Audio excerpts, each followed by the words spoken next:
Before the opening bell, U.S. futures flat because regarding the $900 billion COVID-19 relief bill, Treasury Secretary Steven Mnuchin went on to say that the good news is that this is a very, very fast way of getting money into the economy, and he emphasized that people are going to see the money at the beginning of next week. Meanwhile, U.S. indices closed mixed on Monday with the Dow Jones up, while the Nasdaq and the S&P 500, they both managed to close down. This as banks, consumer durables, and apparel, as well as technology, hardware, and equipment sectors, they happen to be the best performers on the day, while automobiles and components, as well as energy and telecommunications services sectors, they happen to be the worst performers on the day.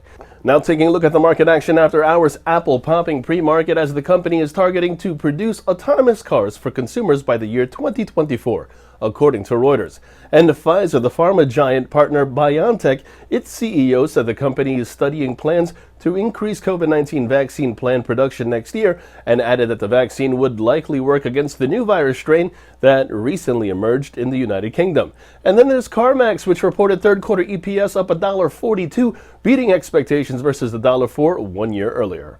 Now, there's no major earnings expected today, but on the economic docket before the opening bell, we have the release of core PCE prices and third quarter GDP growth rate figures.